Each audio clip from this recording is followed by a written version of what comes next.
Another thug who thinks he can afford real jewelry. Officer Derek Mills laughs loudly into his radio, deliberately speaking loud enough for the well-dressed black man at the Zales counter to hear. Watch me put this criminal back where he belongs, behind bars. Mills approaches with swaggering confidence, his hand already reaching for the handcuffs on his belt as he eyes his target like a predator circling prey. The customer, a tall, dignified man in his 50s, continues examining charm bracelets with the careful attention of a loving father, completely unaware of the trap being set. These people never learn, Mills mutters, palming a $200 silver watch from the display. With practiced deception, he bumps hard into the man's shoulder, slipping the watch into the customer's jacket pocket while sneering, "Watch where you're going, boy." "Sir, step away from that counter immediately," Mills barks, his voice echoing through the mall corridor. "You're under arrest for theft!" The man turns slowly, his eyes meeting Mills for the first time, and something in that steady gaze makes Mills hesitate for just a split second. But Mills has no idea that this man possesses something that will destroy his career in the next 10 minutes. The morning sun filters through the tall windows of Colonel Marcus Washington's suburban Charlotte home, casting warm light across the kitchen where he sits with his coffee, reviewing his daughter's latest text messages. At 52, Marcus carries himself with the quiet confidence that comes from 30 years of military service, though this Tuesday feels refreshingly ordinary. No drills, no briefings, just a father planning to surprise his daughter on her upcoming 16th birthday. "Dad, promise me you won't go overboard with the gift," Keisha had texted him the night before, followed by 3 laughing emojis. "I know how you get when you're shopping for me." Marcus chuckles softly as he reads the message again, remembering last year when he'd returned from the jewelry store with not just the necklace she'd mentioned, but matching earrings and a bracelet as well. His wife Sandra had shaken her head in amused exasperation, but Keisha's face when she opened that box had made every penny worth it. He checks his watch, 1:30 p.m. Perfect timing to beat the after-school rush at Northgate Mall. Marcus has been planning this shopping trip for weeks, mentally cataloging every hint Keisha had dropped about wanting something special for her sweet 16. She'd been eyeing a particular charm bracelet in a magazine, circling it with her pink pen and leaving the page conspicuously open on the kitchen counter. The drive to the mall takes him through the familiar neighborhoods of Charlotte, past the base where he commands the 3rd Regiment, past the high school where Keisha excels in both academics and debate team. Marcus finds himself thinking about how quickly she's grown up, how proud he is of the young woman she's becoming. These quiet moments of fatherly reflection have become more precious to him as his daughter approaches adulthood. Northgate Mall buzzes with its typical Tuesday afternoon energy.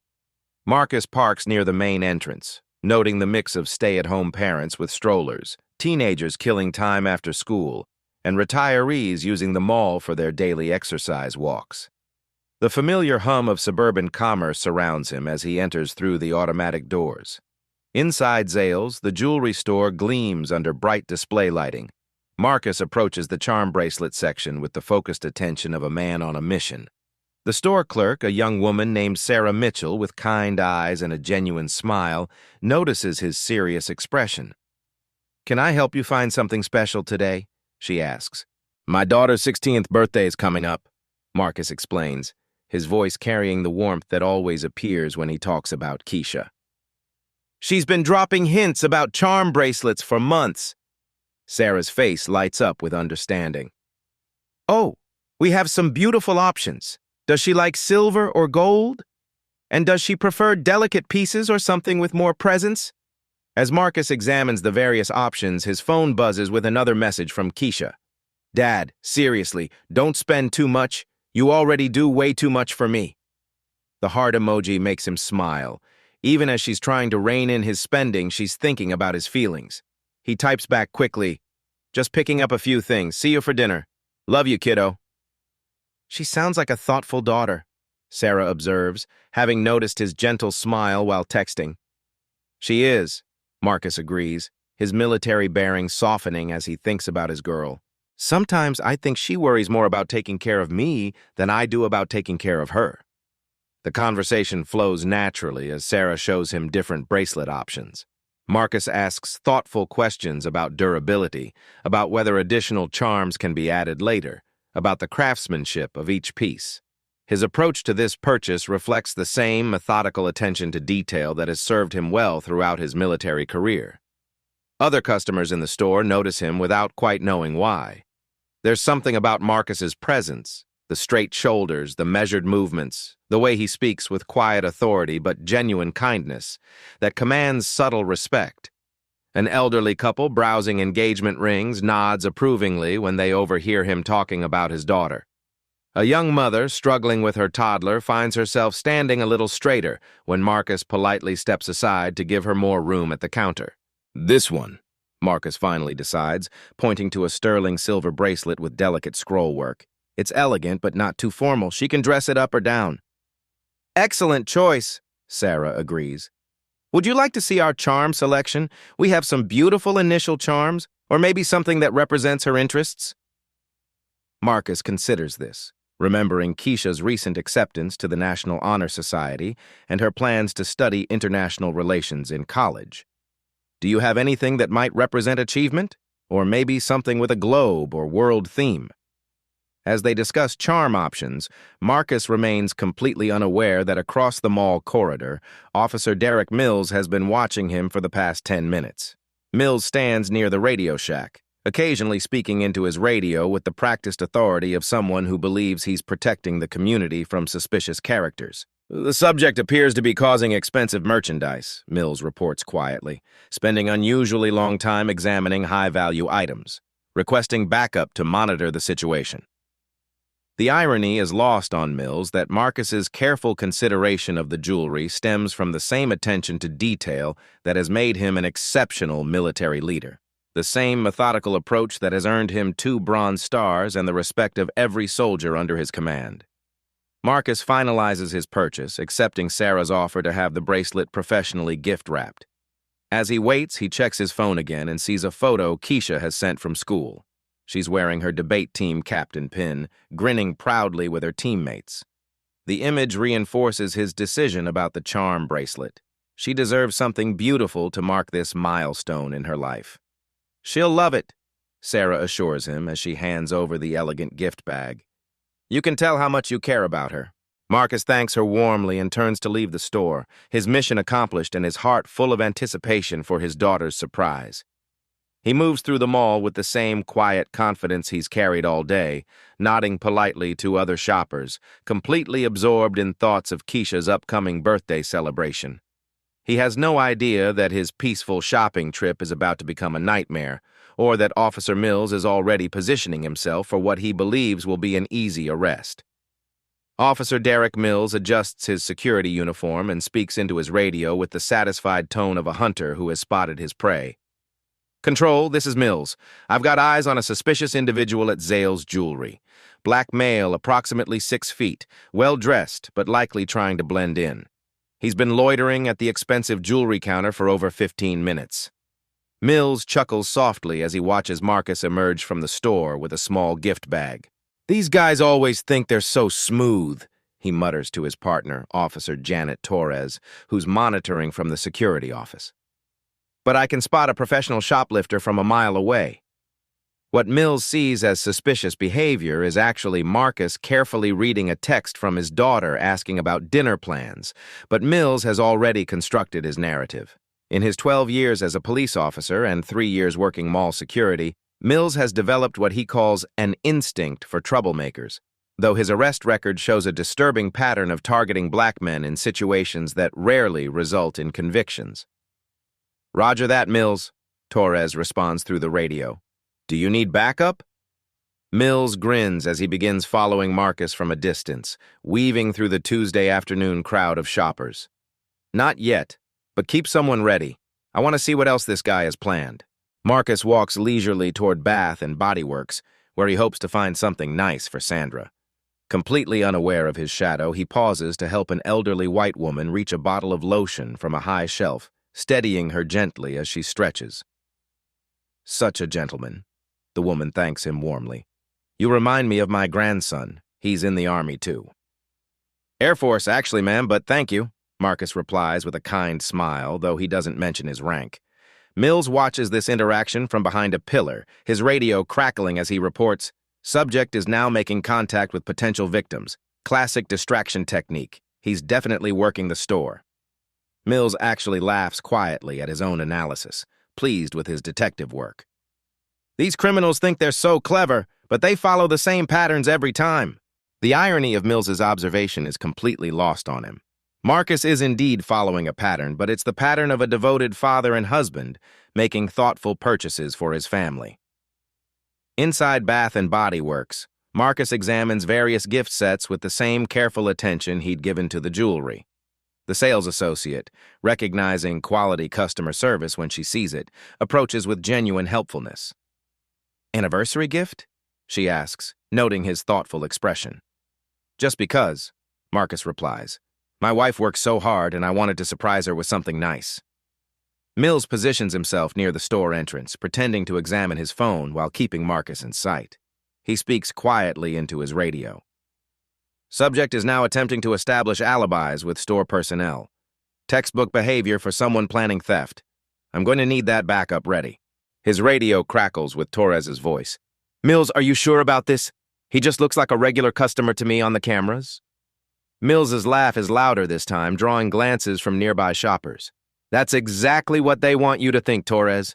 Trust me, I've been doing this longer than you. This guy's a pro." Marcus selects a lavender and vanilla gift set that he knows Sandra loves, making casual conversation with the sales associate about whether the scent is too strong for someone who works in a medical office. His genuine concern for his wife's professional environment and his thoughtful questions mark him clearly as a caring husband. But Mills interprets every interaction through his distorted lens. "Now he's pumping the staff for information about store policies," Mills reports with growing excitement. "Probably trying to figure out their security procedures and return policies for stolen merchandise." As Marcus completes his purchase and moves toward GameStop to browse for something Keisha might like for her gaming setup, Mills coordinates his next move. "Torres, I want you to alert store security at GameStop. Tell them to watch for shoplifting activity. I'm going to get closer." Mills follows Marcus into the electronics store, positioning himself near the gaming accessories while Marcus examines iPhone cases and portable chargers. The officer's confidence grows with each moment, and he can barely contain his amusement at what he sees as his superior investigative skills. "Control, subject is now in GameStop, examining high-value electronics," Mills whispers into his radio, then lets out a quiet snicker.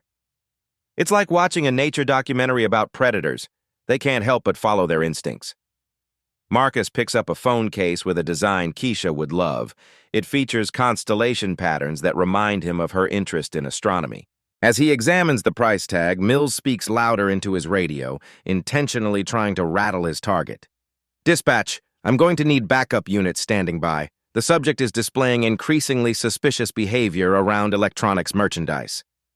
The radio chatter draws curious looks from other customers, but Marcus remains focused on his shopping, completely unaware that he's being profiled and tracked. His military training has taught him situational awareness, but he's in relaxation mode, thinking about his family rather than potential threats.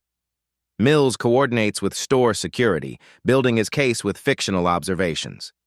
The subject keeps checking his phone, probably coordinating with accomplices outside. He's taking too long examining each item, clearly calculating value versus risk. What Mills doesn't realize is that Marcus's phone checks are responses to a group text thread with Sandra and Keisha about weekend family plans, and his careful examination of items reflects the thoughtful nature of someone who doesn't make impulse purchases. As Marcus moves toward the store exit with his small collection of gifts, Mills makes his final preparation. He slips behind the jewelry counter at a nearby kiosk and palms an expensive watch, a $200 silver timepiece that will serve as the planted evidence he needs. "This is it," Mills whispers into his radio, his voice filled with anticipation and barely suppressed laughter. "Time to make my move."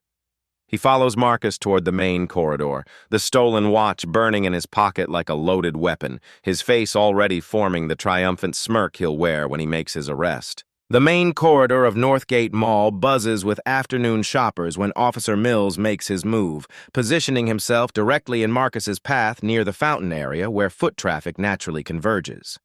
His hand rests confidently on his radio, and the stolen watch feels heavy in his jacket pocket, the perfect piece of evidence for what he's already planning as his most satisfying arrest of the month. "Sir, I need you to stop right there," Mills calls out in a voice deliberately pitched to carry across the open space. His tone contains just enough authority to make heads turn, but also carries an undertone of amusement that suggests he's enjoying himself. Marcus stops walking and turns calmly, his shopping bags held loosely at his side. "Is there a problem, officer?" His voice is steady, professional, the tone of someone accustomed to dealing with authority figures as an equal. Mills approaches with theatrical slowness, clearly savoring the moment as curious shoppers begin to gather at a respectful distance. Several people instinctively reach for their phones, the modern reflex of documenting anything that looks like it might become significant. "There might be," Mills says, and then he chuckles, a sound that carries clearly in the mall's acoustics. "We've had reports of suspicious activity around the jewelry stores, and you seem to match the description we received." The laugh that follows is unmistakably condescending, the sound of someone who believes he holds all the cards. Funny how these reports always turn out to be accurate. Marcus sets his shopping bags down carefully and keeps his hands visible, an automatic response from someone who understands how these situations can escalate.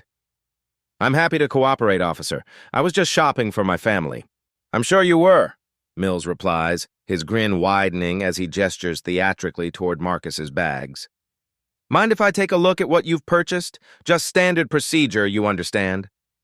As Mills approaches, several onlookers hold up their phones, the small screens glowing as they begin recording. A teenage girl whispers to her friend, "This doesn't look right." An elderly man shakes his head disapprovingly, though it's unclear whether his disapproval is directed at Marcus or at Mills's behavior. Mills examines the contents of Marcus's bags with exaggerated thoroughness, making a show of inspecting each receipt and comparing it to the items.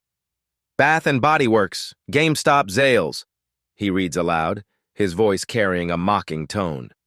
"Quite the shopping spree for someone who just happened to be in the neighborhood." "I was buying gifts," Marcus explains patiently. "My daughter's birthday is coming up." Mills laughs again, louder this time, clearly enjoying his audience. Oh, the family man's defense, how original. He looks around at the growing crowd of onlookers. You'd be amazed how many thieves suddenly become devoted fathers and husbands when they get caught. The comment draws uncomfortable murmurs from the crowd. A woman with a young child pulls her son closer, while a security guard from Macy's approaches to see what's happening. "Everything checks out," the Macy's security guard observes quietly, having overheard Mills's inspection of the receipts. "All the purchases have proper documentation." Mills waves him off dismissively. "I appreciate the input, but this is police business." He turns back to Marcus with renewed confidence. "Here's the thing. I need to do a more thorough search. Standard procedure when we have reason to believe someone might be concealing merchandise." Marcus nods calmly. "I understand. You're welcome to search me, officer." "How accommodating," Mills says with another chuckle. "Almost like you've done this before." Mills begins a deliberately invasive pat-down, his hands moving slowly and obviously for the benefit of his growing audience. He starts with Marcus's jacket pockets, making a show of being thorough while secretly maneuvering toward the pocket where he planted the stolen watch. "Let's see what we have here," Mills announces as his hand approaches the planted evidence. His voice carries anticipation, like a magician about to reveal his best trick. When his fingers close around the watch, Mills's face lights up with triumphant satisfaction. Well, what's this?" He pulls out the silver timepiece with theatrical flourish, holding it up so the crowd can see. "Funny, I don't see a receipt for this expensive watch in your collection." The crowd's reaction is immediate and divided. Some people gasp in surprise, while others look skeptical. Marcus stares at the watch with obvious confusion, his expression shifting from cooperation to understanding as the reality of the situation becomes clear. "That's not mine," Marcus says quietly, his voice carrying absolute conviction. "I've never seen that watch before." Mills laughs, the loudest, most mocking laugh yet. "Oh, that's rich! That's not mine!" He looks around at the crowd, inviting them to share in his amusement. You know, in 12 years of police work, I've never once arrested someone who actually admitted the stolen merchandise was theirs. Several people in the crowd shift uncomfortably. A woman near the front whispers, "Something doesn't feel right about this." But Mills is too caught up in his performance to notice the changing mood. "Here's what's going to happen," Mills announces, reaching for his handcuffs with obvious satisfaction. "You're going to turn around, put your hands behind your back, and we're going to take a little trip downtown where you can explain to a judge how that watch jumped into your pocket all by itself." Marcus doesn't move. Instead, he looks directly at Mills with a steady gaze that carries no fear, no panic, no anger, just a kind of measured assessment that makes Mills pause for just a moment. "Officer, I'd like to request that we review the security footage from the stores I visited," Marcus says calmly. "I believe that will clear up any confusion about my purchases." Mills's laughter becomes sharper, more aggressive. "Nice try, but security footage doesn't show what happens in pockets, does it? The evidence is right here in my hand. And I'd also like to request that we examine the footage of this corridor." Marcus continues in the same steady tone. "I believe it will show exactly how that watch came to be in my possession." This time, Mills's laugh has an edge of irritation. "You watch a lot of TV cop shows? Think you know how this works?" He gestures with the watch still in his hand. "This is the real world, friend. Evidence is evidence." Marcus reaches slowly toward his wallet, keeping his movements deliberate and visible. "Officer, before this goes any further, I think you should see my identification." Mills draws his taser with dramatic flair. "Keep your hands where I can see them. Don't make this harder than it needs to be." The crowd gasps, several people stepping back. The situation has escalated beyond what anyone expected to see during a routine shopping trip. "My identification, officer," Marcus repeats calmly, his hands still visible and non-threatening. "I think it might change your perspective on this situation." Mills keeps his taser trained on Marcus while reaching for his handcuffs with his free hand, his face flushed with the excitement of what he believes will be his most public victory. The crowd has grown to nearly 30 people, with phones recording from multiple angles, creating a semicircle of witnesses around the unfolding confrontation. "Turn around, hands behind your back," Mills commands with theatrical authority, his voice echoing off the mall's high ceiling. "And save the sob stories for the judge." Marcus doesn't move.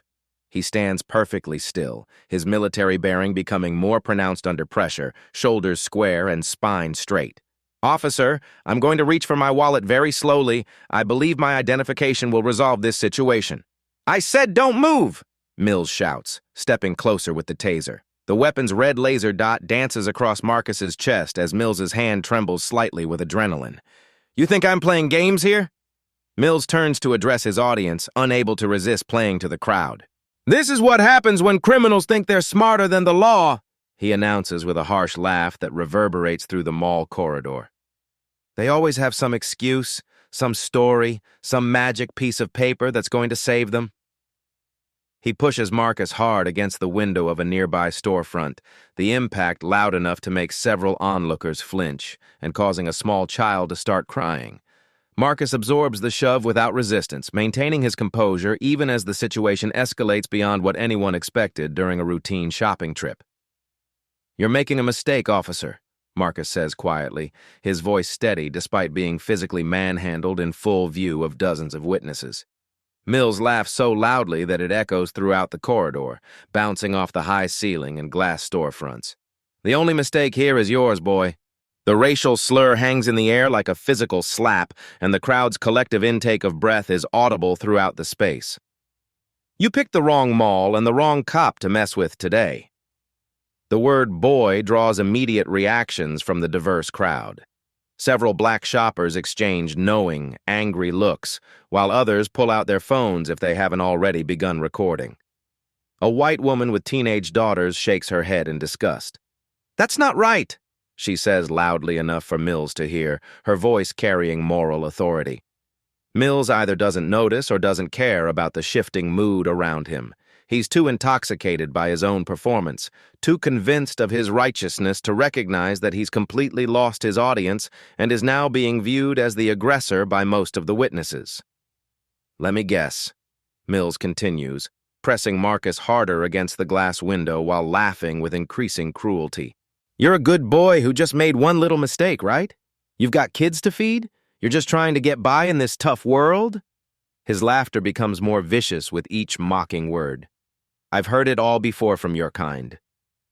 The phrase, "your kind," causes several people in the crowd to step forward, their body language shifting from curious observation to protective solidarity. A black father holding his young son's hand speaks up. "Officer, this doesn't look right." Mills whirls around to face the crowd, his authority challenged and his temper flaring. "This is police business, people. Everyone needs to step back and let me do my job." But his voice carries desperation now, not confidence. Marcus straightens to his full height, and suddenly his presence fills the space in a way that makes several people in the crowd unconsciously step back. Not from fear, but from recognition of natural authority. There's something in his bearing that wasn't there before. Not aggression, but command presence so natural and absolute that it seems to shift the very air around him. "Officer," Marcus says, his voice carrying a different quality now, deeper, more resonant, the tone of someone accustomed to being obeyed without question. "I'm going to show you my identification." "I don't care if you're the Pope himself," Mills snarls. But there's something in Marcus's tone that makes him hesitate. Some quality he can't quite identify that suggests this man is not what he appears to be. "You're going downtown in handcuffs, and that's final." Store manager Lisa Carter from Zales pushes through the crowd, having heard the commotion from her shop where she was helping other customers. "Officers, excuse me, but what exactly is happening here? This gentleman was just in my store."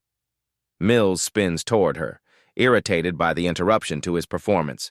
"Police business, ma'am. This individual was caught stealing merchandise, possibly from your store." "That's impossible," Lisa says firmly, her voice carrying professional certainty. "I personally sold him a charm bracelet about 20 minutes ago. He paid in full with a credit card, was extremely polite to my staff, and I gave him a proper receipt. If there's some question about theft, maybe we should review our security footage immediately." Mills's confidence wavers for just a moment before his anger resurfaces stronger than before. "The stolen merchandise isn't from your store, lady. It's this expensive watch he had hidden in his pocket." He waves the silver timepiece in the air like a trophy, his voice rising triumphantly. "Caught him red-handed trying to walk out with it." "That watch isn't from our store either," Lisa observes with growing suspicion in her voice. "We don't carry that particular brand or style. I'll remember it." Mills laughs again, but this time the sound is forced and hollow. "So what if it's not from your store? He could have stolen it from anywhere in this mall. That's exactly how these people operate. They hit multiple stores, create confusion, then try to walk out with the merchandise." The phrase, "these people," draws more uncomfortable murmurs from the increasingly hostile crowd. A security guard from mall management approaches, speaking quietly into his radio while observing the situation with professional concern. The confrontation is clearly escalating beyond normal protocols. Marcus reaches slowly into his jacket pocket, his movements deliberate and non-threatening despite the taser still pointed at him. "Officer, I'm going to show you my military identification card." "Military?" Mills scoffs, but his voice has lost some of its earlier confidence as doubt creeps into his tone. "Oh, let me guess. You're going to claim you're some kind of decorated war hero that's supposed to make stealing okay somehow?" The crowd murmurs angrily at Mills's dismissive tone toward military service. Several veterans in the crowd exchange meaningful glances, recognizing something in Marcus's bearing that Mills has completely missed. Marcus pulls out a worn brown leather wallet and opens it carefully, removing a military ID card with the practiced efficiency of someone who has shown it countless times. He holds it up so Mills can see it clearly, and his voice carries a quiet authority that cuts through the mall's ambient noise like a blade. "Colonel Marcus Washington, United States Army, 3rd Regiment, Fort Bragg, North Carolina." Mills stares at the ID card, his face cycling rapidly through confusion, disbelief, and dawning horror as the implications begin to sink in. The crowd falls completely silent now, everyone straining to hear and see what's happening as the dynamic of the entire situation shifts fundamentally. "Colonel," Mills repeats, his voice suddenly much smaller and less certain than it was moments before. "That's correct, Officer Mills," Marcus replies with calm precision. I command approximately 3,000 soldiers on active duty. I've served our country for 30 years, including 3 combat tours in Iraq and Afghanistan. I hold 2 Bronze Stars, a Purple Heart, and a Combat Action Badge. The transformation in the crowd is immediate and dramatic. Phones come up higher, recording more intensely as people realize they're witnessing something extraordinary. Several people who had been looking skeptical about the entire confrontation now stare at Mills with open disgust and growing anger. Mills examines the military ID more closely, his hands now visibly shaking as reality crashes down around him. This could be fake, he stammers, but his voice lacks any conviction. Marcus pulls out his phone with the same careful, non-threatening movements. I'd be happy to call Fort Bragg directly, Officer Mills. The main number is 910-396-0011. Ask for the 3rd Regiment Headquarters. Extension 4451 will connect you directly to my office, where my aide can verify my identity and current status. The specificity of the numbers, delivered without hesitation or consultation, makes Mills's face go completely pale. Real military personnel don't memorize fake phone numbers with that kind of casual precision. Mills stares at the military ID card in his trembling hands, reading and rereading the official text, as if hoping the words will somehow change. Colonel Marcus Washington, United States Army, he whispers, his voice barely audible above the mall's ambient noise. The crowd watches in absolute silence as the reality of the situation crashes over Mills like a wave. His face transforms from confident authority to pale terror as he realizes the magnitude of his mistake. This isn't just any random shopper he's been tormenting. This is a high-ranking military officer with the power to destroy his career with a single phone call. You're really a colonel in the United States Army? Mills asks, his voice cracking with disbelief and growing panic. I am, Marcus confirms calmly, his tone carrying the quiet authority of someone who has commanded men in combat. 30 years of service to this country, and right now, Officer Mills, you're conducting an unlawful search and detention based on evidence that you yourself planted. The words planted evidence electrify the crowd. Gasps and angry murmurs ripple through the gathered witnesses as the full implications become clear. Several people push closer, their phone cameras capturing every moment of Mills's mounting horror. Mills tries desperately to salvage the situation, his voice rising in pitch as panic sets in. That's a very serious accusation, sir. Even if you are military, you can't just claim... I'm not claiming anything, Marcus interrupts with military precision. I'm stating facts. I observed your palm from the jewelry kiosk display case. I watched you deliberately bump into me and slip it into my jacket pocket. I chose not to react immediately because I wanted to see exactly how far you would take this illegal action. Mills's laugh this time is high-pitched and desperate, the sound of a man watching his world collapse in real time. That's impossible! You're lying! There's no way you could have seen... Marcus turns slightly to address the crowd while keeping Mills in his sight, his military bearing now fully evident to everyone present. The transformation is remarkable. Where before he had seemed like any other middle-aged shopper, now he radiates the unmistakable presence of a combat leader. How many people here have been recording this interaction? Marcus asks the crowd. Dozens of hands shoot up immediately, phones glinting under the mall's fluorescent lighting. The response is overwhelming. Nearly everyone in the gathered crowd has been documenting the confrontation. And how many of you captured footage of Officer Mills and me near the jewelry kiosk approximately 5 minutes ago? I got it! Calls out a teenage girl near the front. I was filming when he bumped into you. Me too, shouts a man from the back. The whole thing's on my phone. I recorded everything, adds a woman holding up her tablet. You can see him take something from the display case. Mills's face goes from pale to ashen gray as he realizes that his carefully planned frame-up has been captured from multiple angles by multiple witnesses. His mouth opens and closes without sound, like a fish gasping for air.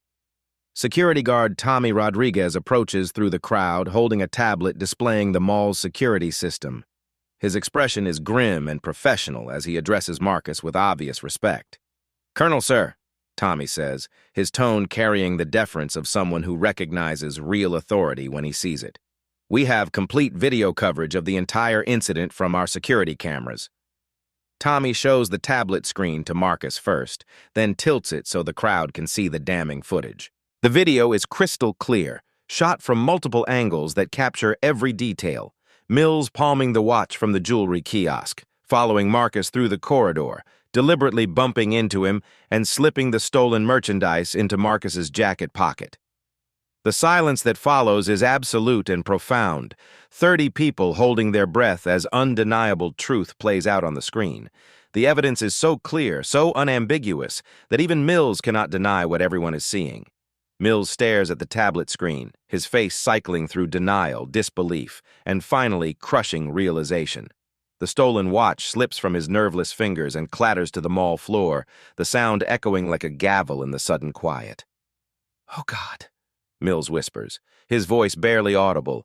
"Oh my God, what have I done?"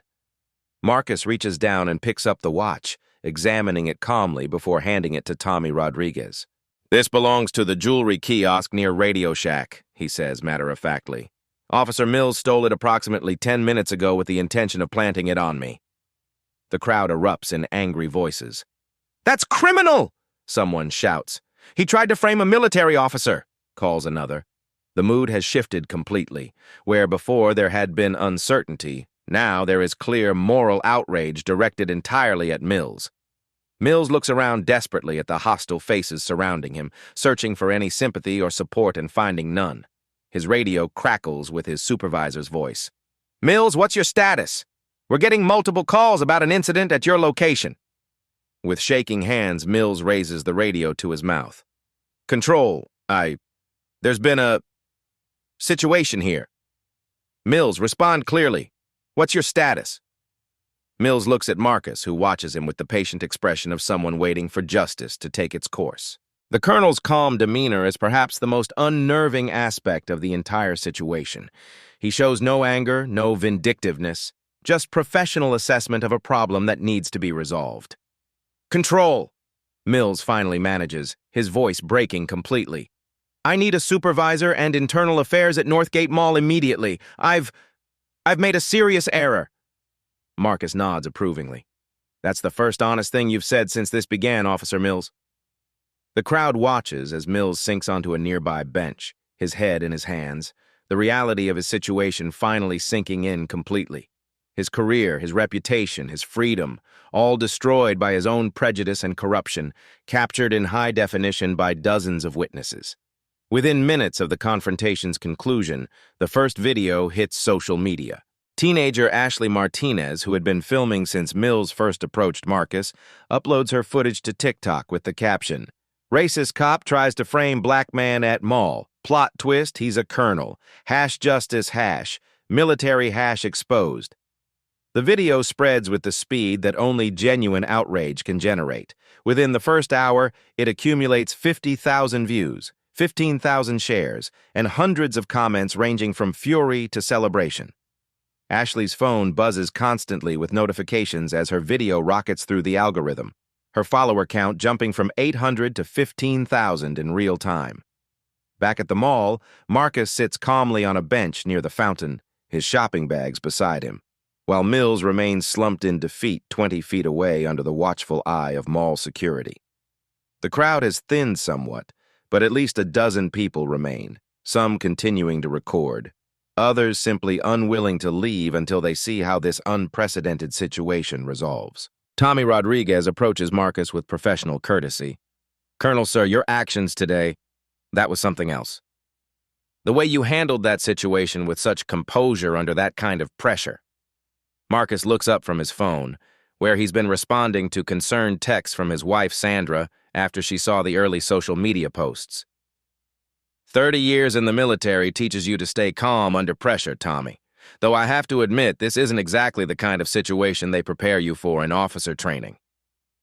His phone buzzes with another notification, this time from Facebook, where someone has shared a longer video that captures the entire incident from start to finish. The post already has 200 reactions and is being shared rapidly across military spouse groups, veterans organizations, and civil rights pages.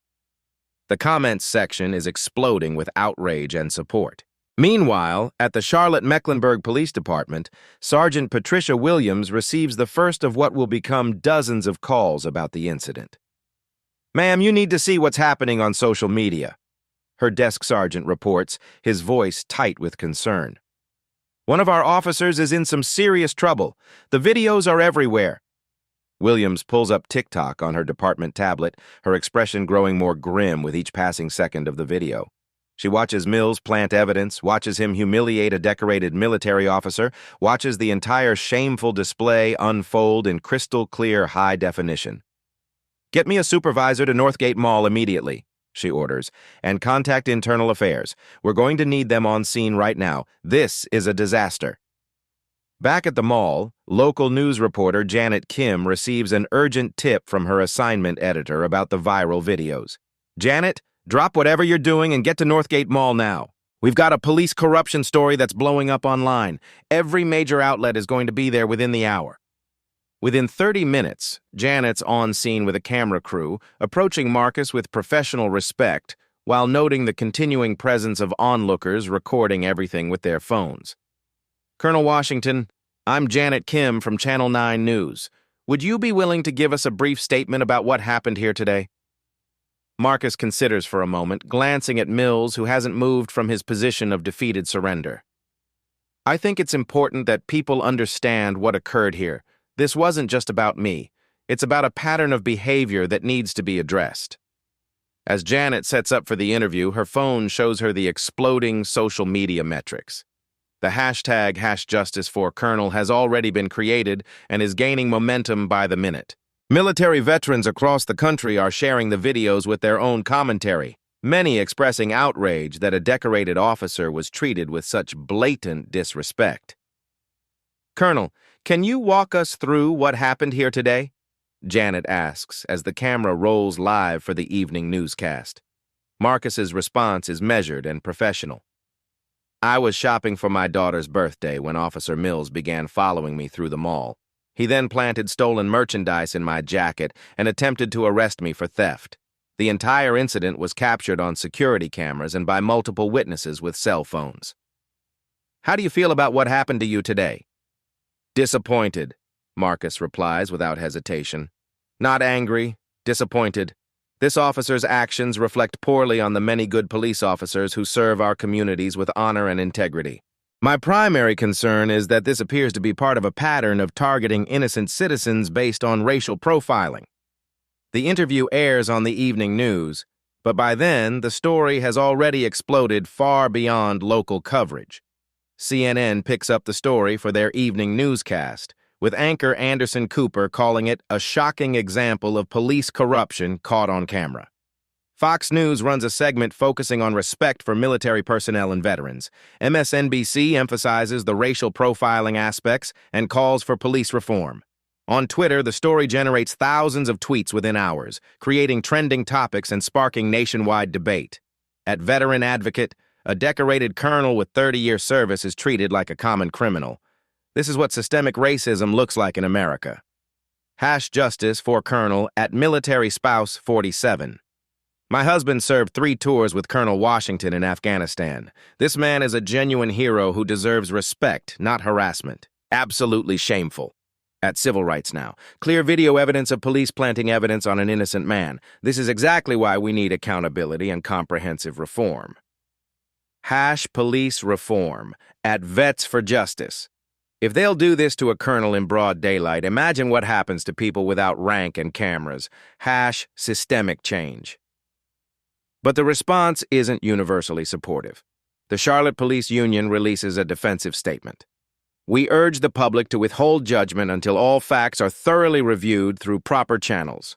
Officer Mills has served this community faithfully for 12 years without incident." This defensive response only fuels more outrage. Reply threads fill with angry responses from veterans, civil rights advocates, and ordinary citizens who watched the videos and saw clear, undeniable evidence of corruption and racial bias. By evening, the story had crossed over from social media into mainstream news coverage. Mills's supervisor, Lieutenant Robert Hayes, arrives at the mall along with Internal Affairs Detective Sarah Carter and a team of investigators. They find Mills still sitting on the bench, staring at his hands while Marcus waits patiently nearby, occasionally answering his phone as friends, family, and military colleagues call with concern and support. "Colonel Washington," Lieutenant Hayes approaches with obvious discomfort and professional embarrassment. "I'm Lieutenant Hayes, Officer Mills's direct supervisor. I want to formally apologize for what occurred here today on behalf of our department." Marcus stands to shake Hayes's hand with military courtesy. "I appreciate that, Lieutenant, but I'm more interested in ensuring this doesn't happen to others who might not have my resources, military rank, or legal knowledge to protect them." Detective Carter reviews the security footage on Tommy's tablet, her expression growing more serious with each replay of Mills's criminal actions. "Colonel, we'll need you to file formal complaints. What we're seeing here constitutes evidence tampering, attempted false arrest, civil rights violations, and potentially federal crimes." As they speak, Mills's phone buzzes constantly with text messages from fellow officers who have seen the viral videos spreading across every social media platform. Most express shock and disappointment. A few offer support, but even those ring hollow given the undeniable video evidence that has been viewed by millions. The story continues to spread throughout the evening across multiple platforms and demographics. Military blogs pick it up with detailed analysis. Veterans' Facebook groups share it with thousands of comments from outraged service members. Local radio talk shows take calls from listeners expressing everything from fury to demands for justice. Dr. Amanda Foster, a sociology professor at UNC Charlotte, provides expert commentary for the late news broadcast. "What we're seeing here is a perfect example of how social media can serve as a powerful tool for justice when traditional oversight systems fail. The immediate, widespread documentation of this incident makes institutional denial impossible. But the viral spread also brings negative consequences. Mills's home address is somehow discovered and shared online, leading to dozens of angry phone calls and threatening messages. His wife, Jessica, who knew nothing about his pattern of racist behavior, finds herself defending her family against strangers' accusations while struggling to reconcile the man in the videos with the husband she thought she knew. "I don't understand any of this," she tells her sister over the phone while watching the videos for the first time with growing horror. "This isn't the man I married. Derek was never like this at home.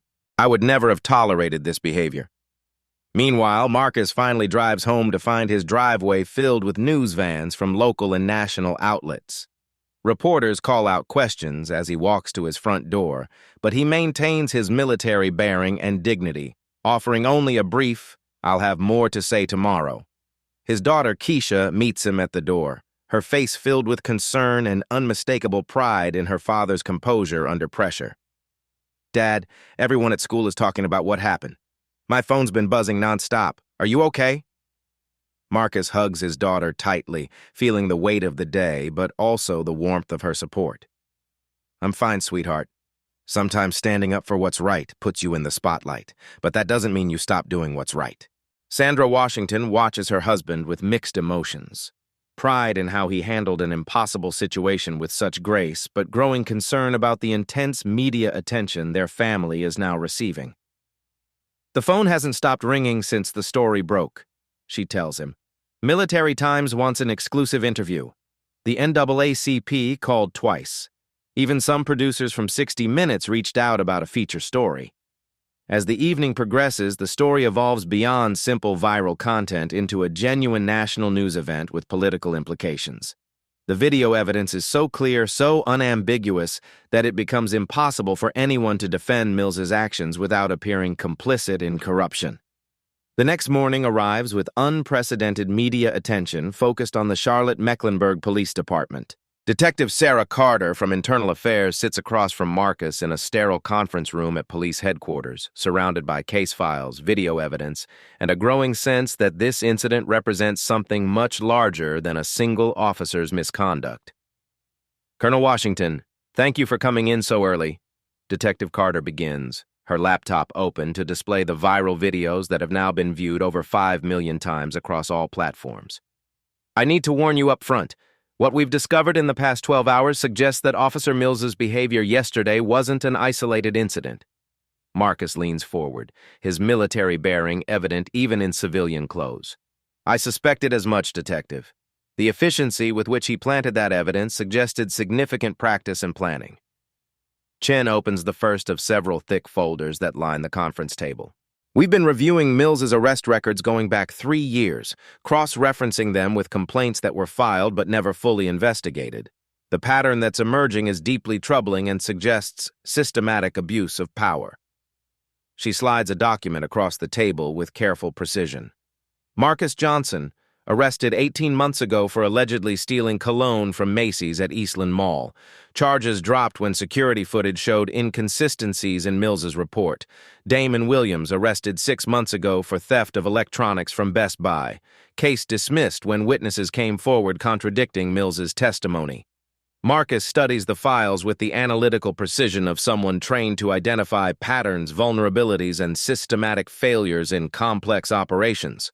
All black men, all arrested for theft, all cases either dropped or dismissed. The pattern is unmistakable. Exactly. And that's just what we've found so far in our preliminary review. Carter opens her laptop to show a detailed spreadsheet with color-coded entries. In 3 years, Mills has made 47 arrests for theft or shoplifting. 39 of those arrests involved black men between the ages of 22 and 55. Of those 39 cases, 31 were either dismissed, charges dropped, or resulted in acquittals.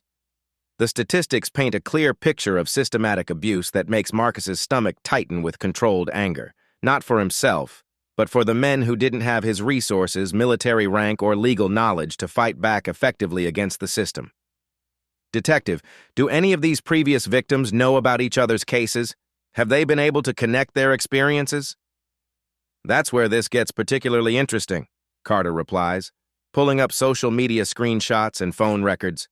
After your video went viral yesterday, 3 of Mills's previous victims have come forward independently. They're organizing, comparing stories, and what they're telling us corroborates everything we're seeing in these official files. Chen's phone buzzes with a text message from her partner. Speaking of which, Marcus Johnson is here now. He drove down from Greensboro this morning after seeing the news coverage. Would you be willing to meet with him? His story might provide crucial context for our investigation. 20 minutes later, Marcus Johnson enters the conference room, a 34-year-old construction worker whose encounter with Mills cost him a job when his employer learned of his arrest, despite the charges being ultimately dropped. The two Marcuses shake hands with the immediate recognition of shared experience and mutual understanding. "Colonel, sir, thank you for what you did yesterday," Johnson says, his voice carrying both genuine gratitude and barely contained anger that has been building for months. "I tried to fight my case, hired a lawyer, gathered evidence, but nobody believed me when I said the officer planted evidence. Nobody cared about a black construction worker's word against a police officer's testimony." Marcus Washington listens intently as Johnson recounts his experience. The same targeting behavior, the same evidence-planting techniques, the same public humiliation, but without cameras, military rank, or community support to provide protection. "The difference," Johnson explains with bitter clarity, "is that when it happened to me, there were no phones recording every detail. It was just his word against mine, and guess whose word the system believed?" Detective Carter shows both men's security footage from Johnson's arrest. Unlike yesterday's crystal-clear evidence from multiple angles, this older footage is grainy, poorly lit, and inconclusive. This is exactly why Mills felt confident in his methods for so long. Without clear video evidence and strong community support, these cases were easy for the system to dismiss or ignore. The door opens and Damon Williams enters with his attorney, Patricia Brooks, from the local NAACP Legal Defense Fund. Williams, a 28-year-old computer programmer with a master's degree from Duke University, carries a folder thick with documentation he's meticulously compiled about his own case over the past 6 months. "I've been building a case against Mills for months," Williams explains, spreading documents across the table with organized precision. "But nobody would listen to my evidence or take my research seriously. Then I saw your video yesterday, Colonel, and I knew this was finally our chance for real justice." Williams has done remarkable investigative work in his own time, tracking down witnesses, gathering evidence, even identifying the specific electronic device Mills planted on him and tracing its origin. I became completely obsessed with proving my innocence, he admits with a mixture of pride and exhaustion. It cost me my relationship, nearly cost me my job, but I couldn't let this injustice stand. As the morning progresses, the conference room fills with evidence of systematic corruption that spans multiple years and involves numerous victims. Detective Carter coordinates with her investigative team to review hundreds of arrest reports, interview additional witnesses, and examine financial records that might explain Mills's underlying motivation. Detective, Marcus asks, studying the patterns with his trained analytical mind. Have you looked into Mills's financial situation? This level of systematic evidence planting suggests more than just racial bias. It suggests some kind of financial incentive structure. Chen's eyes light up with recognition and approval. That's exactly what we're investigating now. We've requested his banking records through a federal warrant and discovered some very interesting financial connections that weren't immediately apparent. She opens another laptop showing detailed financial documents and bank statements. Mills has been receiving regular monthly payments from Reliable Bail Bonds, a company owned by Alexander Cruz. Nothing illegal on its face, but the timing and amounts of these payments correlate directly with his arrest patterns and the bail amounts set for his arrestees. Marcus Johnson shakes his head in disgusted disbelief. So he was actually getting paid to frame innocent people? This was a business for him? It appears so.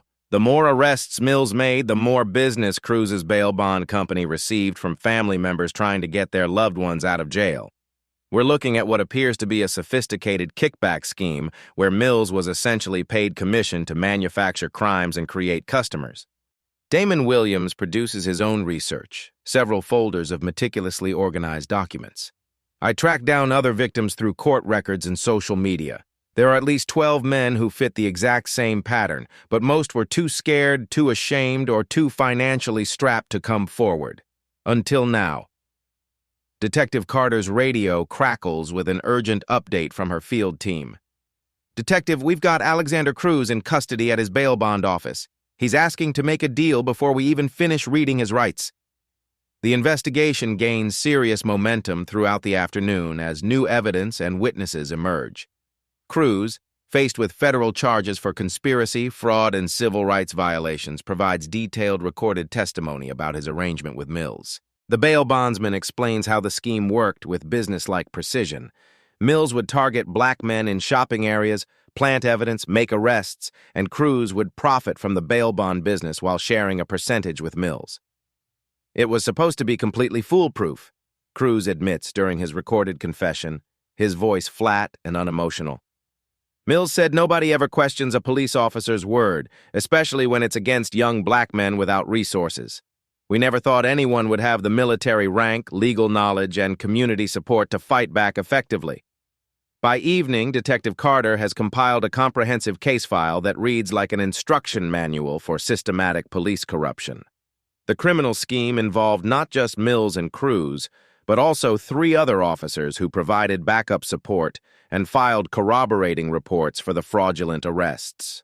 Colonel Washington, Carter says as they review the mountain of evidence, your case yesterday wasn't just about stopping one corrupt cop or exposing one bad apple. You've helped us uncover a criminal conspiracy that's been systematically victimizing innocent people for years. Marcus studies the photographs of all the identified victims. Young men whose lives were disrupted, whose careers were damaged, whose faith in justice was completely shattered by Mills's corruption. Detective, what happens now?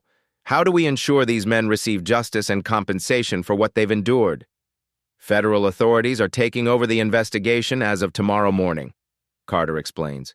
The civil rights violations and conspiracy charges will be handled directly by the FBI's Civil Rights Division. But your case and the clear video evidence from yesterday is what made all of this possible and gave us the credibility to pursue federal involvement. As news of the expanded investigation breaks on the evening news, media attention intensifies dramatically. The story evolves from a simple case of police misconduct to a complex federal investigation involving organized corruption, civil rights violations, and systematic abuse of power. Marcus's phone rings constantly with interview requests from national news outlets, but he remains laser-focused on supporting the other victims and ensuring the investigation proceeds properly and thoroughly. His military training in leadership, mission focus, and strategic thinking serves him well as he becomes an unofficial coordinator for the victims' collective efforts. That evening, Marcus meets with Patricia Brooks and the other identified victims at the NAACP offices downtown. The room fills with men who have suffered in silence for years, finally finding their voices through shared experience, mutual support, and the hope of real accountability. The difference now, Marcus tells the group with quiet authority, is that we have irrefutable evidence. We have each other for support, and we have the attention of people who can make real, lasting change happen. This isn't just about individual justice. It's about preventing this systematic abuse from happening to others. Damon Williams nods in passionate agreement. Colonel, you gave us something we never had before, institutional credibility. When a decorated military officer with 30 years of service says the same thing we've been saying for years, people finally listen and take action. The meeting develops into a comprehensive strategic planning session, with the victims coordinating their testimony, sharing evidence and documentation, and organizing broader community support for systemic police reform. Marcus finds himself naturally taking a leadership role, applying his extensive military experience in complex operations to civilian justice advocacy. We need to think strategically beyond just these specific cases, Marcus explains to the group with the measured tone of a military briefing. This federal investigation is a unique opportunity to implement systemic changes that will protect future victims and prevent this kind of abuse from happening again. 3 days after the mall incident, the federal investigation has transformed from a local police matter into a multi-agency operation centered at the FBI's Charlotte field office. Special Agent Michelle Rodriguez leads the federal team, her conference room now resembling a war room with evidence boards, timeline charts, and photographs of victims spanning the walls like a complex military operation. Colonel Washington, thank you for coming in again, Agent Rodriguez begins, gesturing to a chair across from a table covered with new evidence files, digital tablets, and recording equipment. What started as your individual case has uncovered something much larger and more systematic than we initially anticipated. We now have evidence of a criminal enterprise that extends well beyond Mills and Cruz. Marcus studies the expanded evidence board with military precision, noting photographs of additional officers and civilians he doesn't recognize, connected by a red string that maps out relationships and criminal connections. How many people are we talking about, Agent Rodriguez? 14 victims we've positively identified so far, 3 additional police officers directly involved, 2 bail bondsmen in the conspiracy, and at least 1 judge who we suspect was aware of the pattern but failed to act appropriately. Rodriguez opens a thick federal case file marked with multiple classification stamps. Your video didn't just expose Mills. It gave other victims the courage and credibility to come forward with evidence they'd been collecting on their own for months or even years. The conference room door opens and Marcus Johnson enters with a new ally, Reverend David Thompson from New Hope Baptist Church, who has been coordinating community support and legal resources for the victims. Behind them walks a man Marcus doesn't recognize. Jerome Williams, a 31-year-old high school history teacher who was arrested by Mills 2 years ago but never gave up fighting his case. Colonel, this is Jerome Williams, Reverend Thompson explains with obvious respect in his voice. He's been documenting his case and investigating Mills for 2 years, and what he's discovered is absolutely remarkable in its thoroughness and detail. Jerome sets down a professional briefcase and opens it to reveal meticulously organized folders, photographs, legal documents, and research materials that would impress any academic researcher. I'm a high school history teacher, he explains with quiet intensity and scholarly precision. When Mills arrested me for allegedly stealing textbooks I had actually purchased with my own money for my classroom, I decided to investigate his background and methods using the same research skills I teach my students every day. Agent Rodriguez leans forward with genuine interest and professional curiosity. What exactly did you find, Mr. Williams? Your preliminary report suggests some significant discoveries.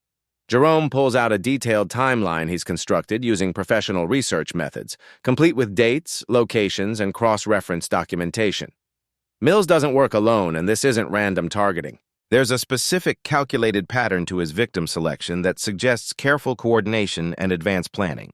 He spreads out detailed maps of Charlotte with red pins marking arrest locations, blue pins showing Mills's patrol routes, and yellow pins indicating the locations of cooperating businesses.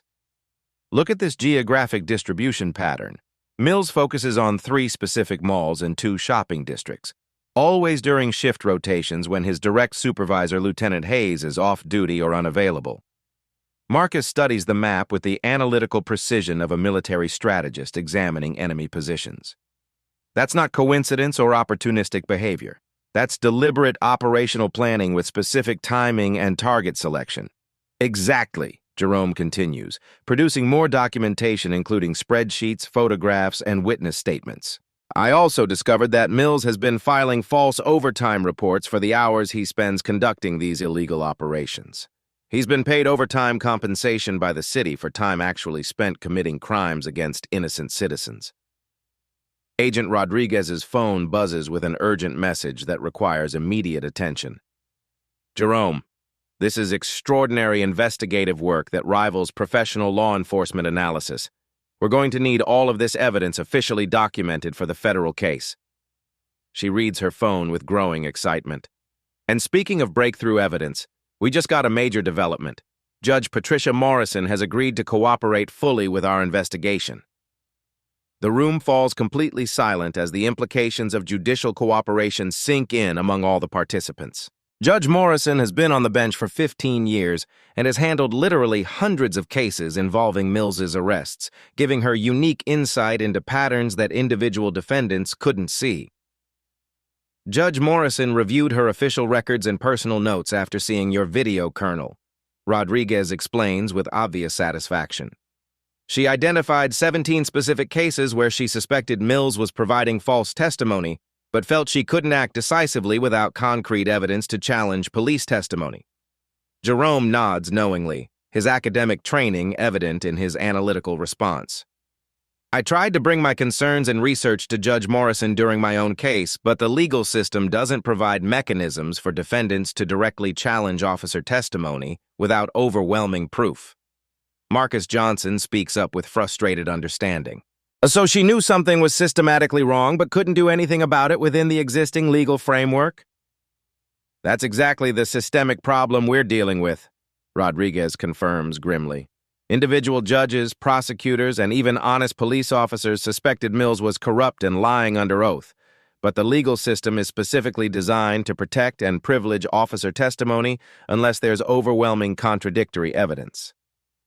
The door opens again, and Detective Carter enters with 2 more men Marcus recognizes from recent news coverage. Damon Williams, the computer programmer who has become a victim advocate, and a new face, Robert Jackson, a 45-year-old electrician who was arrested by Mills just 6 weeks ago in what appears to be one of his final operations. Robert's case is particularly important to our federal investigation, Detective Carter announces to the group. His arrest was so recent that we have access to all the contemporary electronic evidence, including Mills's radio communications, GPS tracking data, and digital surveillance footage from multiple sources. Robert Jackson speaks with the measured tone of someone who has spent weeks carefully preparing for this crucial moment. Mills followed me for 43 minutes before making his move to arrest me. I work as an electrician, so I had completely legitimate business reasons to be in multiple stores buying supplies and equipment, but his radio chatter, which federal authorities obtained through subpoena, shows he was actively coordinating with someone else throughout the surveillance period. Agent Rodriguez opens her laptop to display detailed radio transcripts with timestamps and frequency analysis. Robert's absolutely correct. Mills was receiving specific instructions from someone using an encrypted radio channel that deliberately bypassed normal police communications protocols. Marcus examines the transcripts with growing concern and military understanding of command structures. Agent Rodriguez, this evidence suggests Mills wasn't just taking bribes for personal gain.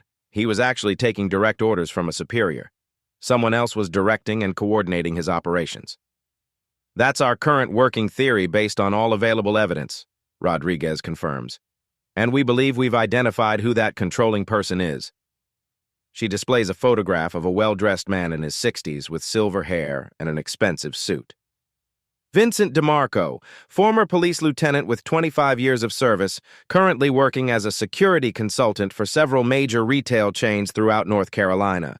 We believe he's been coordinating a network of corrupt officers across multiple jurisdictions, using his legitimate business as cover. Jerome Williams opens another carefully organized folder from his extensive briefcase.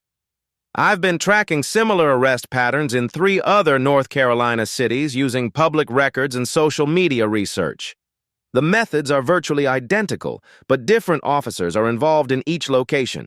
It's like they're all following the same detailed operational manual. Reverend Thompson shakes his head in moral disgust and disbelief. So this criminal operation goes far beyond Charlotte? How many innocent people across the state are we potentially talking about? Based on our preliminary analysis, potentially hundreds of victims, Rodriguez replies with evident gravity. We're actively coordinating with federal authorities in Raleigh, Greensboro, and Winston-Salem. Your case, Colonel Washington, has opened the door to what appears to be a sophisticated statewide criminal enterprise. Marcus feels the full weight of responsibility settling heavily on his shoulders. Agent Rodriguez, what specifically do you need from all of us to ensure justice is properly served? Detailed testimony, complete documentation, and patience for the federal process, she replies. Federal cases require extensive preparation to build properly, but we're absolutely committed to prosecuting this to the fullest extent of the law. Detective Carter produces a crucial new piece of evidence, Mills's complete financial records obtained through federal warrant.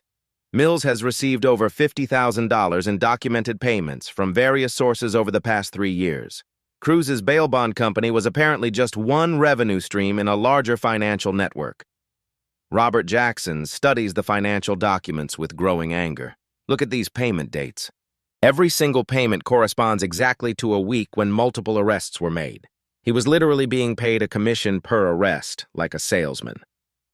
Damon Williams, who has been quietly reviewing evidence with his computer programming analytical skills, speaks up with a new discovery. There's something else we need to investigate. I've been in contact with families of some victims, and several mentioned that Mills offered to make the charges go away in exchange for cash payments. That's extortion and bribery, Agent Rodriguez notes, adding another serious charge to her growing list. Mills wasn't just framing innocent people, he was also systematically shaking them down for money to avoid prosecution. The investigation has revealed multiple layers of corruption that extend far beyond a single racist officer acting independently. The mounting evidence points to a sophisticated criminal organization that deliberately exploited racial bias and systemic weaknesses in the justice system for substantial financial gain. Jerome Williams produces his final piece of evidence, a digital recording he secretly made during his own arrest 2 years ago. I had my phone's voice recorder running when Mills arrested me. He made several incriminating statements that directly contradict his sworn official report. Agent Rodriguez listens to the recording with growing amazement and professional satisfaction. Mills's voice is clearly audible, making racial slurs and discussing how these people never fight back in court because they don't have resources. Jerome, this recording could be absolutely crucial evidence in establishing Mills's criminal intent and mental state, Rodriguez explains. It demonstrates clear racial bias, premeditation, and consciousness of guilt. As the afternoon progresses, the conference room fills with evidence of a criminal conspiracy that has systematically victimized dozens of innocent people while generating hundreds of thousands of dollars in illegal revenue. The scope of the federal investigation has expanded to include racketeering charges under the RICO Act. 2 weeks after the mall incident, the federal courthouse in Charlotte buzzes with unprecedented media attention as Colonel Marcus Washington prepares to address the public for the first time since the investigation began. The steps of the courthouse are lined with news crews from every major network, local activists, military veterans in dress uniform, and dozens of Mills's victims who have found their voices through collective action. Marcus emerges from the courthouse wearing his army dress blue uniform, complete with 30 years of ribbons and decorations that tell the story of a distinguished military career. The sight of his uniform, crisp, professional, and adorned with combat awards, immediately silences the crowd and commands the respect that Mills had failed to recognize 2 weeks earlier.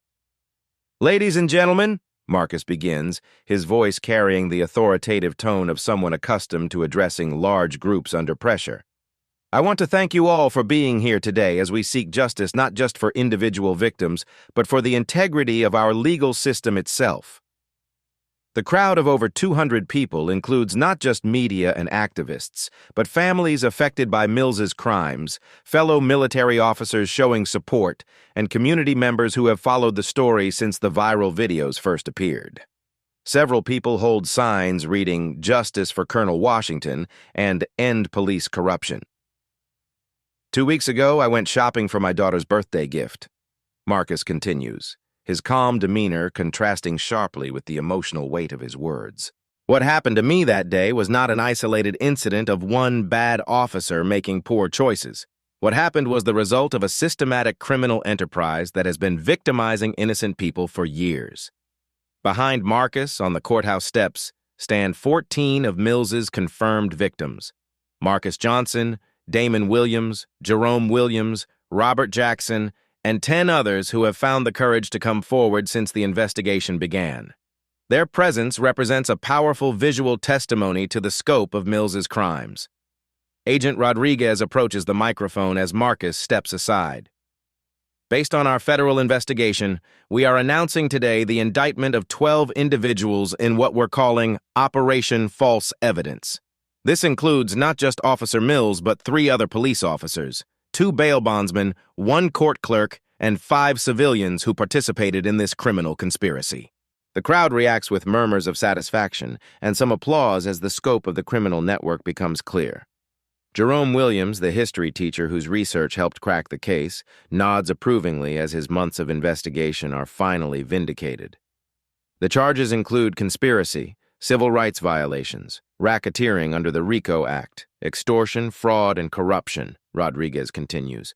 We estimate that this criminal enterprise generated over $400,000 in illegal revenue while destroying the lives and reputations of dozens of innocent people. As Rodriguez speaks, a black sedan pulls up to the courthouse, and Officer Derek Mills emerges in handcuffs, flanked by federal marshals. The crowd's reaction is immediate and intense. Some people shout angrily, others take photos, and several victims point at Mills with expressions of long-awaited vindication. Mills looks dramatically different from the confident, swaggering officer who had terrorized Marcus 2 weeks earlier. His uniform has been replaced by an orange jumpsuit, his swagger has been replaced by a defeated shuffle, and his cruel laughter has been replaced by a haunted expression of someone whose world has completely collapsed.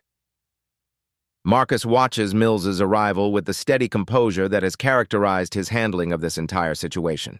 There's no vindictiveness in his expression, no celebration of Mills's downfall, just the satisfied observation of justice taking its proper course. "Officer Mills," a reporter calls out, "do you have any comment about the charges against you?" Mills keeps his eyes fixed on the ground, unable to meet the gaze of any of his victims or the assembled crowd. His lawyer, a court-appointed attorney who looks overwhelmed by the media attention, guides him quickly up the courthouse steps without comment. Marcus returns to the microphone for his prepared statement, which he has carefully crafted to address not just this specific case, but the broader issues it represents. "This case is about more than individual justice," he states with military precision. "It's about restoring faith in a system that should protect all citizens equally, regardless of their race, economic status, or ability to defend themselves." The crowd includes several prominent civil rights leaders who have traveled to Charlotte to show support. Reverend David Thompson steps forward to introduce Dr. Angela Morrison from the Southern Christian Leadership Conference, who has been coordinating with other victim advocacy groups. Colonel Washington's courage in standing up to corruption has inspired victims across the country to come forward with their own stories, Dr. Morrison announces. "We have received over 300 calls from people in 12 states who believe they have been victimized by similar schemes. The implication that this type of corruption might be widespread draws gasps from the crowd and intensified attention from the media." Marcus realizes that his shopping trip has potentially exposed a national problem rather than just a local issue. Marcus Johnson, the construction worker who was Mills's victim 18 months earlier, approaches the microphone with obvious emotion. Colonel Washington gave us something we never had before, proof that we were telling the truth. For too long, people like me were dismissed as unreliable witnesses. Today, that changes. Damon Williams, the computer programmer, adds his perspective. The colonel didn't just defend himself, he defended all of us. He could have walked away after clearing his name, but he chose to fight for justice for people he'd never met. As the press conference continues, news breaks that Mills's supervisor, Lieutenant Robert Hayes, has been suspended pending investigation into his knowledge of Mills's activities. Internal Affairs has discovered that Hayes received multiple complaints about Mills over the past 2 years but failed to conduct proper investigations. Lieutenant Hayes' suspension demonstrates that accountability extends beyond the individual officers who committed crimes. Agent Rodriguez explains, supervisors who enable corruption through willful ignorance or deliberate cover-ups will also face consequences. The crowd erupts in approving applause as the principle of comprehensive accountability is established. Several victims nod with satisfaction, knowing that the systemic failures that enabled Mills will also be addressed. Jerome Williams, whose academic research helped expose the broader conspiracy, speaks about the importance of documentation and evidence. As a teacher, I always tell my students that injustice thrives in darkness but dies in sunlight. The colonel's video brought sunlight to a very dark corner of our justice system. Marcus's daughter Keisha, now 16 and wearing the charm bracelet her father bought that fateful day, watches from the crowd with obvious pride. She holds a sign reading, "My dad is my hero," and beams as her father addresses the crowd with the same dignity and strength he's shown throughout this ordeal. "The bracelet my father bought me that day has become a symbol in our house," Keisha tells a reporter. "It reminds us that love and justice are worth fighting for, even when the fight is difficult." As the formal press conference concludes, Marcus faces questions from national media outlets that have been following the story.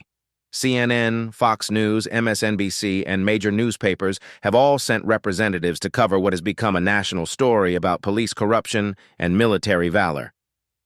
"Colonel, what message do you have for other victims of police corruption who might be watching today?" asks a CNN correspondent. Marcus considers the question carefully before responding. "Document everything. Seek support from your community. Never accept injustice as inevitable. And remember that individual courage can create collective change." A Fox News reporter asks, "How has your military training influenced your approach to this situation?" "The military taught me that leadership means protecting those who can't protect themselves," Marcus replies. "It taught me that integrity is non-negotiable and that sometimes doing the right thing requires personal sacrifice." An MSNBC journalist inquires about broader police reform. "Colonel, what systematic changes do you believe are necessary to prevent this kind of corruption?" Marcus's response reflects the strategic thinking of his military background. "We need better oversight mechanisms, mandatory body cameras, independent investigation of complaints, and accountability for supervisors who ignore warning signs. But most importantly, we need to change the culture that protects bad officers at the expense of good policing." As the media event winds down, Mills emerges from the courthouse after his arraignment, still in handcuffs and an orange jumpsuit. The crowd's reaction is notably different from their earlier anger. Now there's a sense of satisfied justice rather than vengeful celebration. Mills glances toward Marcus for just a moment, their eyes meeting for the first time since that day in the mall. Where once Mills had looked at Marcus with contempt and prejudice, now his expression shows something approaching recognition of the man he had so badly misjudged. Marcus meets Mills's gaze with the same steady composure he's maintained throughout this entire ordeal. There's no gloating, no anger, just the quiet satisfaction of someone who has seen justice served properly.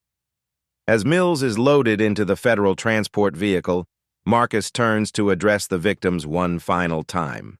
"This is not the end of our work," he tells them. "This is the beginning of systemic change that will protect future generations from experiencing what we've endured." The crowd begins to disperse, but many people approach Marcus to shake his hand, thank him for his courage, and express their support for continued reform efforts. Military veterans salute him, community leaders offer partnership in future advocacy, and ordinary citizens express gratitude for his example of principled leadership. Marcus's phone buzzes with a text from his wife Sandra. "Watching on TV. So proud of you. See you at home." The message reminds him that while this public reckoning represents a major milestone, his most important role remains being a husband and father. As Marcus walks down the courthouse steps in his dress uniform, surrounded by supporters and trailed by media cameras, he reflects on how a simple shopping trip for his daughter's birthday has evolved into a catalyst for justice that may protect countless future victims. The late afternoon sun catches the ribbons on his uniform as he moves through the crowd, every inch the military leader who refused to be intimidated by corruption and chose to fight for justice regardless of personal cost.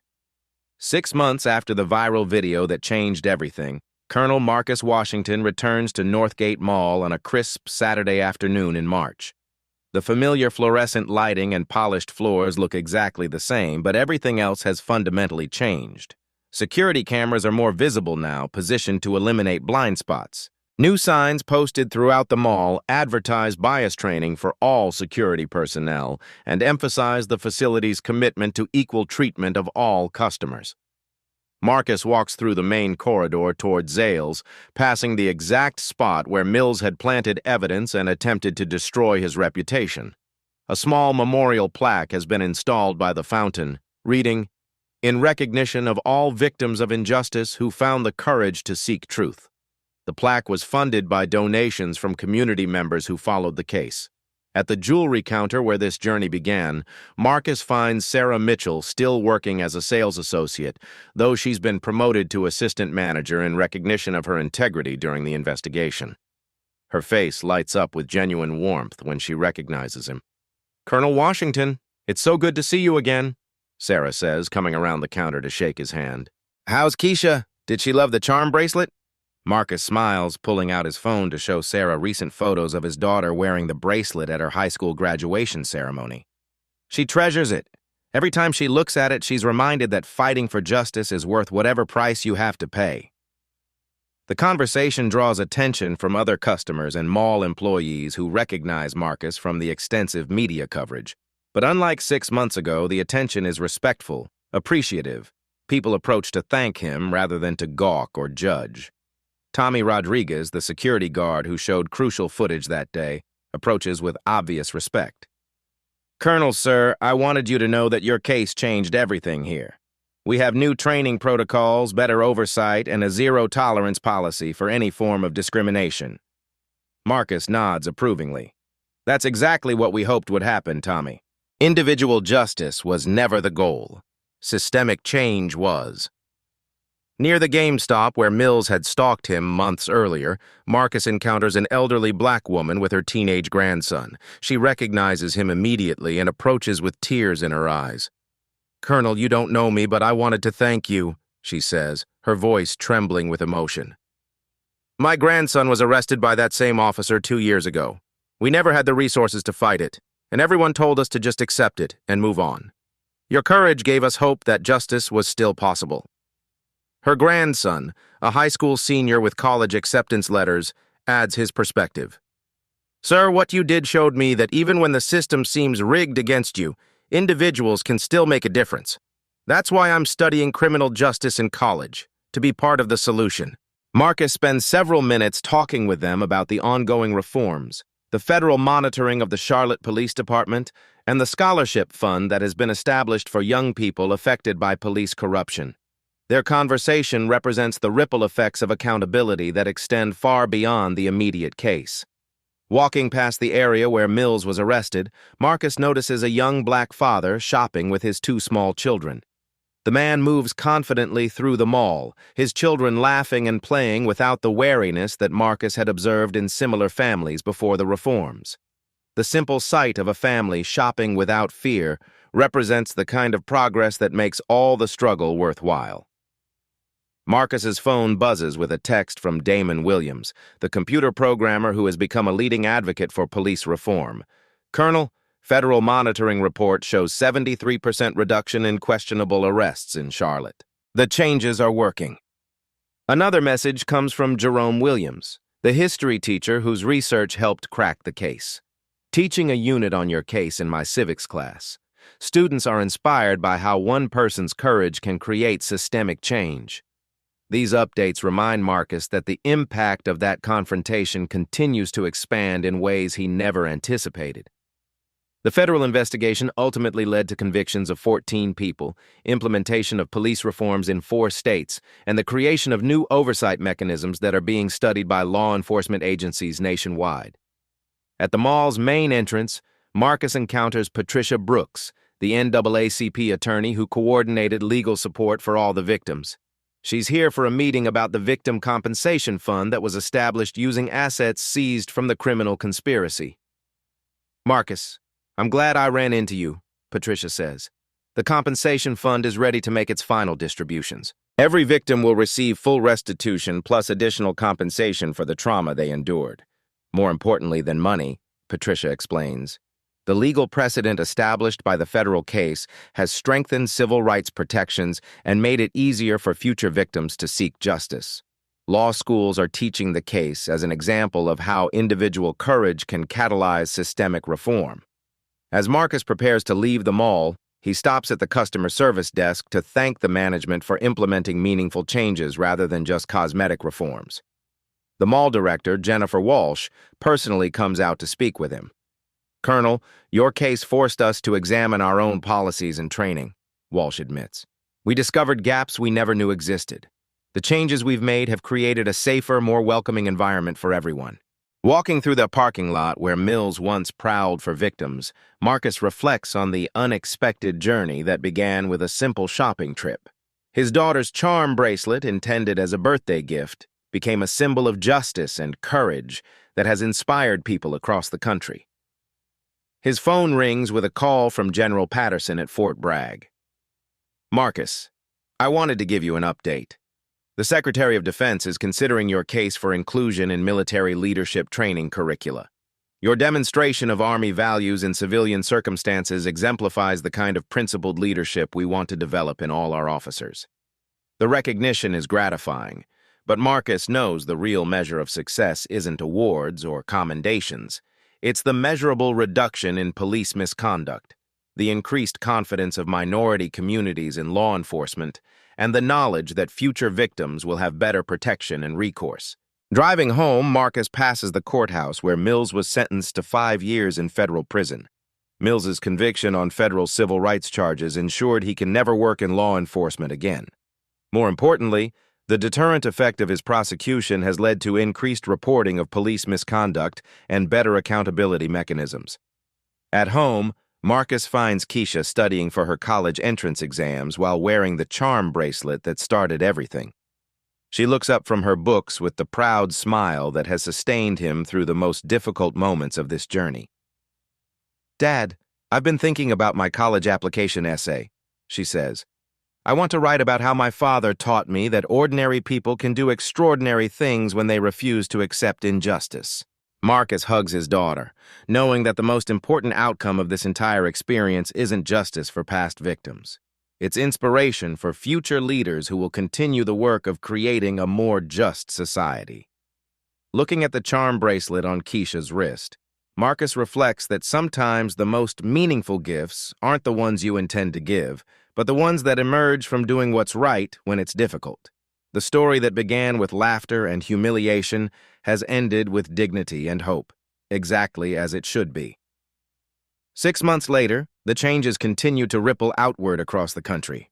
Police departments in 12 states have implemented new oversight protocols based on the Charlotte case. The federal monitoring program has become a model for accountability that other jurisdictions are adopting voluntarily. But perhaps most importantly, victims of police misconduct now have hope that their voices will be heard, their evidence will be taken seriously, and their courage to speak truth to power can create meaningful change. As Marcus often tells audiences when he speaks about this experience, justice isn't guaranteed, but it's always possible when ordinary people refuse to accept injustice as inevitable. This story of one man's refusal to be silenced by corruption has inspired countless others to find their own voices, seek their own justice, and work toward a society where dignity and equality aren't privileges. They're rights that belong to everyone. What would you have done in Colonel Washington's situation? Have you or someone you know experienced similar injustice? Share your thoughts in the comments below. Your voice matters in this ongoing conversation about justice and accountability. If this story moved you, like this video, subscribe to Black Soul Stories for more true stories of courage overcoming corruption, and share it with others who believe in equality and justice. Together we can build a more just society, one story at a time. Remember, ordinary people can do extraordinary things when they refuse to accept injustice.